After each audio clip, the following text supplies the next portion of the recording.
Everyone, welcome back to my YouTube channel. उसका नाम है AM to PM क्लासेस। आज हम लोग पढ़ने वाले हैं रेगुलेटिंग एक्ट।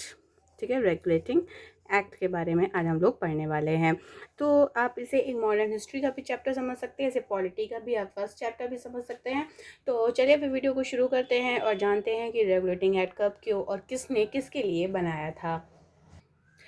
तो रेगुलेटिंग एक्ट की अगर हम बात करें कि ये शुरू कब से हुआ या तो हमें पता है कि 1773 के रेगुलेटिंग एक्ट आने शुरू हुए और उसके बाद ये ईस्ट इंडिया कंपनी के लिए बनाए गए थे, जो कि ब्रिटिश संसद की तरफ से बनाया गया था। लेकिन अगर हम इसकी पृष्ठभूमि के बारे में जानना हम चाहें कि आखिर क्यों बनाया गया, ऐसी क्या मजबूरी हो गई कि जो यहाँ पे व्यापार करने आए उनके लिए एक एक्ट बनाने की ज़रूरत पड़ गई, तो यहाँ पे ये जान लेना बहुत ही ज़रूरी होगा।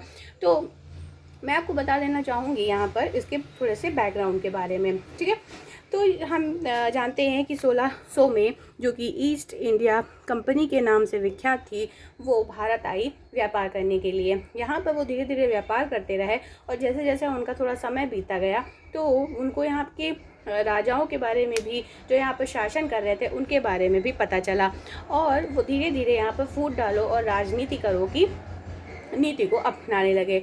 और उन्होंने यहाँ पे सबसे पहले जो अपना पहली जो नीति का अपना कर जो पहला युद्ध लड़ा वो था 1757 का प्लासी का युद्ध। ठीक है, यहाँ पे उन्होंने कौन सा पहला युद्ध लड़ा? पहला उन्होंने युद्ध लड़ा प्लासी का युद्ध। और प्लासी के युद्ध के बाद आपको पता ही होगा ना कि प्लासी का जब युद्ध लड़ा तो वो किसके किसके बीच लड़ा। तो प्लासी का जो युद्ध था वो बंगाल के जो नवाब सिराजुद्दौला थे, सिराजुद्दौला, और जो ईस्ट इंडिया कंपनी का नेतृत्व कर रहा था वो थे रॉबर्ट क्लाइव। ठीक है, तो इन दोनों के नेतृत्व में ये दोनों लड़ रही थी। सिराजुद्दौला जो थे वो उस समय बंगाल के नवाब थे। ठीक है, बंगाल के नवाब थे और रॉबर्ट क्लाइव तो ईस्ट इंडिया कंपनी का नेतृत्व कर रहा था। तो दोनों के बीच में जब युद्ध हुआ तो हमें पता ही है कि प्लासी के युद्ध में बंगाल के नवाब सिराजुद्दौला हार गए और रॉबर्ट क्लाइव जीत गया और बंगाल ईस्ट इंडिया कंपनी का हो गया। लेकिन जो इसमें सबसे बड़ा निर्णायक युद्ध जो साबित हुआ ईस्ट इंडिया कंपनी के, वो रहा 1764 का बक्सर का युद्ध। ठीक है, बक्सर का युद्ध। एक तरफ तो यहाँ पर 4 लोग थे जो कि थे कौन कौन? मुगल के बादशाह शाह आलम द्वितीय, बनारस के राजा बलवंत सिंह, बंगाल के नवाब मीर कासिम, अवध के नवाब शुजाउद्दौला। और दूसरी तरफ ईस्ट इंडिया कंपनी का जो नेतृत्व कर रहा था वो कर रहा था हेक्टर मुनरो। ठीक है, हेक्टर मुनरो कर रहा था कहाँ का? बक्सर का युद्ध का नेतृत्व। और यहाँ पर ईस्ट इंडिया कंपनी ने इन चारों को हराकर इनके प्रांतों को हथिया लिया। यानी कि कौन कौन सा?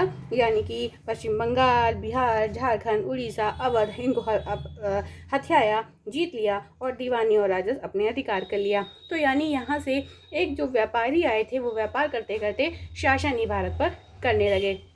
लेकिन धीरे धीरे इनकी यहाँ पर जो कर रहे थे आसानी, बढ़िया अच्छे से इनका व्यापार चल रहा था। लेकिन जब इन्होंने इनको जब युद्ध लड़ना पड़ा, कौन सा? आपने एक युद्ध सुना होगा, नाम सुना होगा, जिसका नाम था आंगल और मैसूर युद्ध। ठीक है, यानी कि ये लड़ा गया था 1767 से 1769। ये एक तरफ ईस्ट इंडिया कंपनी का नेतृत्व वॉलेस कर रहा था और जो मैसूर का था वो कौन कौन कर रहे थे? हैदर अली कर रहे थे।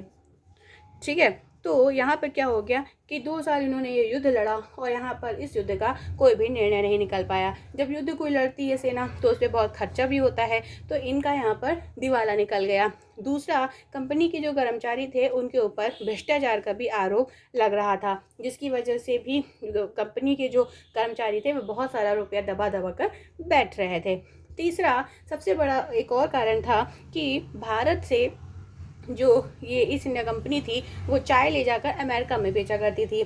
लेकिन वहाँ पर कुछ समय के बाद हो गया ऐसा कि वहाँ पर डच जो तस्कर थे वो वहाँ पर 85% चाय का व्यापार वो डच लोग ही करने लगे, जिससे ईस्ट इंडिया कंपनी की चाय, जो कि हम जबकि कहेंगे ईस्ट इंडिया कंपनी की चाय क्यों, भारत की जो चाय जो वो वहाँ ले जाकर बेचते थे उसमें भी उनका नुकसान होने लगा, क्योंकि डच वहाँ पर 85% जो चाय होती थी उसको तस्करी कर देते थे, तो वहाँ पर भी इनको काफ़ी ज़्यादा नुकसान हुआ। तो इसी वजह से ये वहाँ जो ब्रिटिश संसद थी, जिसको पहले ये पैसे कमा कमा कर दे रहे थे, ये उनसे ही ऋण मांगने लगे। तो ब्रिटिश संसद, जो ब्रिटिश गवर्नमेंट थी, वो नहीं चाहती थी कि जो ईस्ट इंडिया कंपनी है वो डूब जाए, इसीलिए उन्होंने 1773 का पहला रेगुलेटिंग एक्ट बनाया, ताकि जो ईस्ट इंडिया कंपनी है वह डूब ना जाए और उससे जो आने वाला पैसा है उसमें भी उनका कोई कटौती ना हो जाए। तो इसीलिए वहाँ पर उन्होंने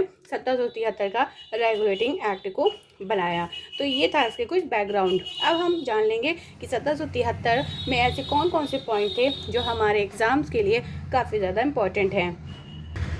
तो 1773 का रेगुलेटिंग एक्ट का जो पहला है तो सबसे पहला तो यही पॉइंट हो गया कि ये पहला कदम था, क्योंकि सबसे पहले 1773 में ही ये पहला कानून या एक्ट बनाया गया था ईस्ट इंडिया कंपनी के लिए। ये कोई भारत में रहकर नहीं बनाया गया था, ये ब्रिटिश संसद से पारित हुआ था। दूसरा, इसके द्वारा जब यानी कि इस रेगुलेटिंग एक्ट के द्वारा एक केंद्रीय प्रशासन की नींव रखी थी। और तीसरा कि बंगाल के गवर्नर को गवर्नर जनरल बना दिया गया और बॉम्बे और मद्रास के गवर्नर को भी उसी यानी कि बंगाल के जो गवर्नर थे उसके अधीन कर दिया गया।